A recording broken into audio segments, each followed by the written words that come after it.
Welcome to our channel. Today, we're diving deep into the Middle Kingdom, a land shrouded in mystery, a land of dragons and surprisingly low crime rates? Yeah, you heard that right. We're talking about China, folks. Now I know what you're thinking.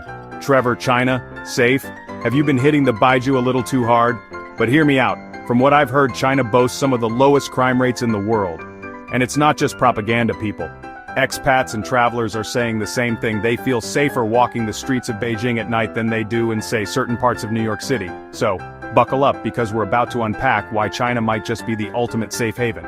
We're talking low violent crime, a strong police presence, and even cultural factors that contribute to a sense of security. Let's get into it. Okay, let's address the elephant in the room, or should I say the panda in the room. China is often seen as a land of contrasts, a place where ancient traditions meet cutting-edge technology. When you think of China, you might think of 1 billion people crammed into megacities, which, let's be honest, sounds like a recipe for chaos. But these cities are marvels of modern urban planning, designed to handle such massive populations. But here's the thing, China consistently ranks low in violent crime. It's a surprising fact given the sheer number of people living in close quarters. We're talking lower than the United States, lower than the UK, even lower than some parts of Europe. This isn't just a fluke, it's a consistent trend over the years. Don't believe me? Look it up. The data is out there for anyone to see and it paints a clear picture. Now, statistics can be manipulated, I get it. Numbers can be twisted to tell different stories.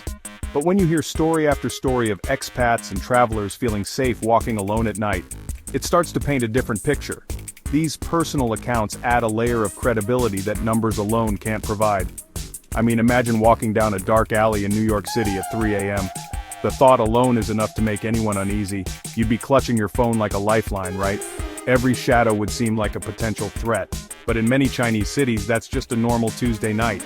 People go about their business without a second thought. People are out eating street food, playing mahjong, living their best lives without fear. It's a stark contrast to the anxiety you might feel in other parts of the world. And it's not just about feeling safe, it's about being safe. The numbers don't lie. The statistics back up these personal experiences. China has a significantly lower homicide rate compared to the US. This isn't just a minor difference, it's a substantial gap. In fact, some studies show that you're more likely to get struck by lightning twice in the US than to be murdered in China. It's almost unbelievable, but the data supports it. Okay, maybe I made that last part up, but you get the point. The safety levels in China are remarkably high. Now, I'm not saying China is a utopia, far from it. There are plenty of issues that need addressing. Every country has its issues, no place is perfect, and China is no exception. But when it comes to personal safety and violent crime, China seems to be doing something right. The combination of effective law enforcement and community vigilance plays a big role. And frankly, as a guy who's used to dodging pigeons and aggressive Elmo impersonators on the streets of New York, the idea of feeling safe walking around at night is pretty appealing. It's a refreshing change of pace. So, what's the secret sauce? What makes China so different in this regard? Well, that brings us to our next point. Let's talk surveillance, people. It's a topic that often sparks heated debates and strong opinions. Now, I know what you're thinking. Trevor, aren't you supposed to be from a country that values freedom and privacy? And yes, you're absolutely right. But there's no denying that China's approach to surveillance is on another level. It's a whole different ballgame over there. We're talking facial recognition cameras everywhere, AI monitoring your every move, the works. It's a comprehensive system designed to keep tabs on everything. It's like an episode of Black Mirror.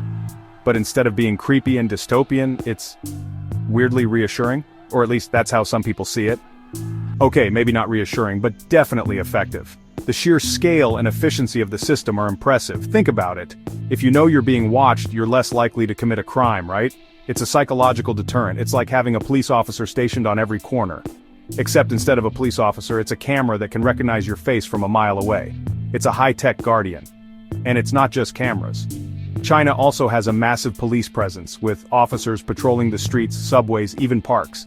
It's a multi-layered approach to security. Now, some might argue that this level of security is excessive, that it comes at the cost of personal freedom. And that's a valid concern. But for many Chinese citizens, the trade-off is worth it. They feel safer knowing that there's a constant watchful eye, that help is always just a phone call away. They feel safer knowing that there's a constant watchful eye, that help is always just a phone call away. It's a sense of security that many find comforting. And let's be real, when it comes to safety, sometimes a little bit of Big Brother isn't such a bad thing. It's a trade-off that some are willing to make. I mean, I'm not saying I want the government tracking my every move, that would be too much. But, if it means I can walk down a dark alley without fear of getting mugged, maybe, just maybe, I'm willing to compromise a little bit on my privacy. It's a delicate balance between safety and freedom. Alright, ladies and gentlemen, let's talk about a group that often bears the brunt of safety concerns when traveling: women. Whether you're a seasoned traveler or someone planning your first trip, safety is always a top priority. And let's not forget our solo adventurers out there, braving the world on their own. Traveling solo can be incredibly rewarding, but it also comes with its own set of challenges and risks. Now, I'm not saying that women and solo travelers don't face any challenges in China. Like any other country, there are always things to be mindful of. Every country has its share of bad apples, but the overall experience can be quite different depending on where you are.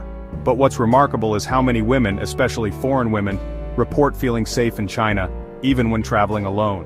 This sense of security is something that many travelers find surprising and refreshing. I've heard countless stories of women walking alone at night, taking public transportation, even hitchhiking without encountering any problems, and that's huge. It speaks volumes about the general safety and respect for personal space in the country.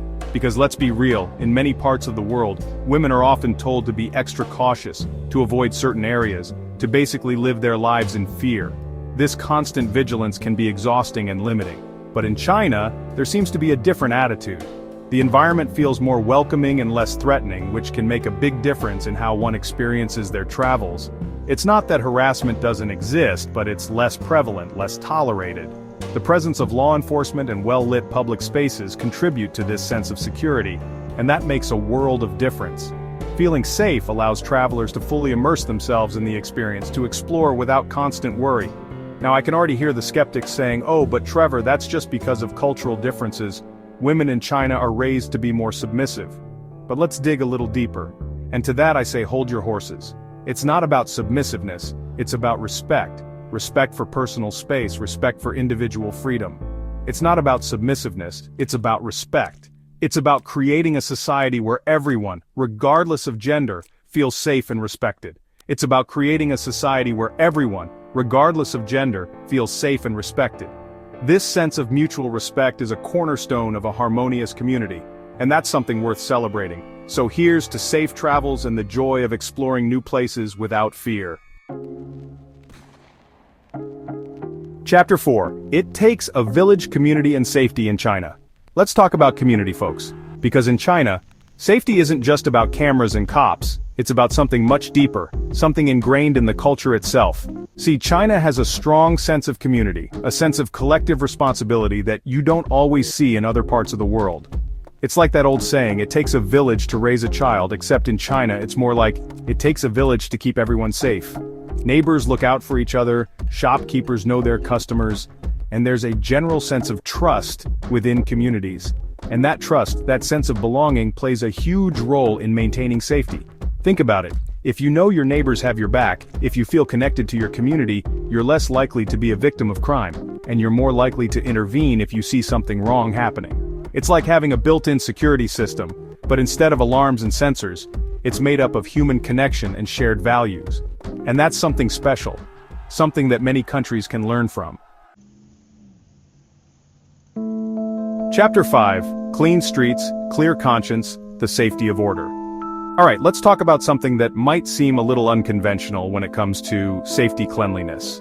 Now, I'm not saying that a clean city automatically equals a safe city, but there's definitely a correlation. Think about it. When you walk into a clean, well-maintained environment, it sends a message. It says that people care about this place, that there's a sense of order and respect. And that, my friends, can be a powerful deterrent to crime. And let me tell you, China takes cleanliness seriously. We're talking spotless streets, gleaming skyscrapers, even public restrooms that are, well, let's just say they're a far cry from the horror shows you find in some parts of the world. Now, I know what you're thinking. Are you seriously trying to tell me that clean toilets equal low crime rates? And to that, I say, maybe. Look, I'm not a scientist, but there's something to be said about the broken windows theory. The idea is that visible signs of crime and disorder can actually encourage more crime. So, by keeping things clean and orderly, You're creating an environment that discourages lawlessness. Chapter 6. Justice is served. Swiftly, the legal system's role. Okay, let's talk about the elephant in the room, or should I say the dragon in the room. China's legal system. Now I know what you're thinking. Isn't China known for its, shall we say, unique approach to justice? And to that I say yes, China's legal system is definitely different from what we're used to in the West, but here's the thing, it's effective. China has a very high conviction rate, and punishments for crimes can be severe. Now I'm not saying that's necessarily a good thing, but there's no denying that it acts as a deterrent. When criminals know that they're likely to get caught and punished, they're less likely to commit crimes in the first place. It's simple logic, really. Now, I'm not saying that China's legal system is perfect. There are definitely concerns about due process, human rights, and all that good stuff. But when it comes to maintaining law and order, China's legal system gets the job done. And that plays a big role in why China is considered such a safe place to live and travel. Outro. So, there you have it, folks. The reasons why China might just be the safest place on Earth. From low crime rates to a strong sense of community, China seems to have cracked the code when it comes to safety and security. Now, I'm not saying that China is perfect, no country is. But when it comes to feeling safe walking the streets, China is definitely doing something right. And honestly, in today's world, that's a pretty amazing thing.